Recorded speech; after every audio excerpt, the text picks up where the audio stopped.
Nvidia GeForce RTX 3050 Review. The Nvidia GeForce RTX 3050 is an ideal upgrade from the GTX 1650, providing amazing 1080p gaming with ray tracing, something the GTX 1650 can do. Though it's pricier than the RTX 2060, its capabilities are not as powerful. The Nvidia GeForce RTX 3050 has been released at a great time, even if it may be late.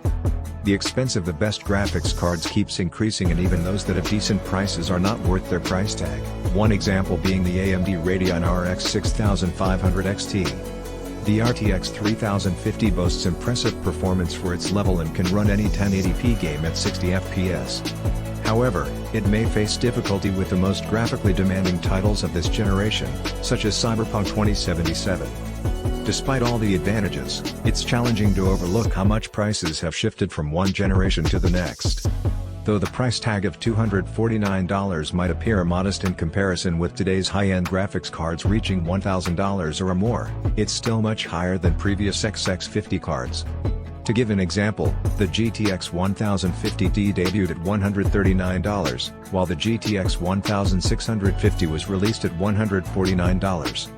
Likely because of the limited supply of silicon, which is making computing prices skyrocket across the board, the Nvidia GeForce RTX 3050 costs almost twice as much as its predecessor. The RTX 4000 series has a huge jump in performance, but unfortunately, it doesn't reflect in its price. Consumers that wish to purchase a graphics card at an affordable rate will have to wait until the shortage is over or choose the used market. The RTX 3050, part of the RTX 3000 series, is based on Nvidia's Ampere core. Compared to the Turing core of previous launches, this new and improved core delivers an impressive increase in performance for ray tracing and rasterization. The GeForce RTX 3050 is not dissimilar. As a result of Nvidia Ampere's tinier production process, Team Green was capable of packing in more streaming multiprocessors without enlarging the die size, up to 20 from 14 on the GTX 1650. Thus, Nvidia could effectively double FP32 cores on each SM, giving the RTX 3050 2560 CUDA cores, more than twice as many as the GTX 1650 with 892 CUDA cores. This implies that it is significantly more powerful, what can be seen on paper at least. The RTX 3050 requires more power than the GTX 1650 but not as much as expected.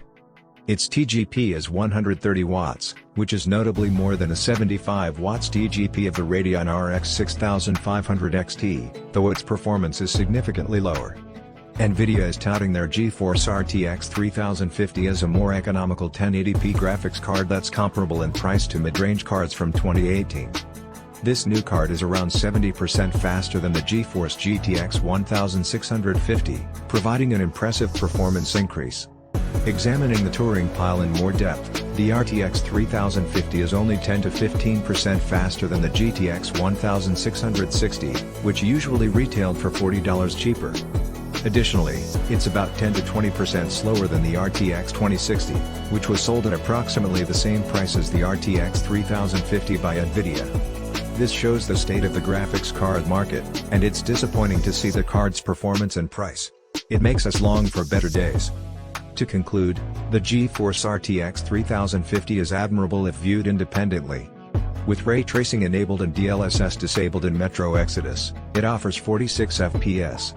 However, with DLSS activated, the frame rate reaches 60 FPS effortlessly.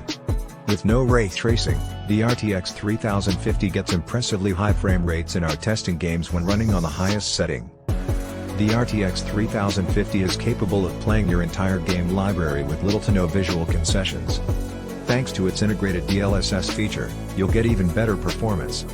It's too expensive, considering that its performance isn't far ahead of what the last generation GTX 1660 Super and RTX 2060 offered. Despite being a vast improvement over the GTX 1650, performance-wise, there's still a feeling of stagnation when looking at the RTX 3050. If you can get an Nvidia GeForce RTX 3050 at around $249, it's worth the purchase. Although it is not the ideal price based on its performance, prices are still high in the market. With the Nvidia GeForce RTX 3050, you'll be able to play any game at high settings on a 1080p resolution. Despite the state of the graphics card market in the past year, this is still the most cost-effective option available. Unfortunately, it's not as inexpensive as we'd like.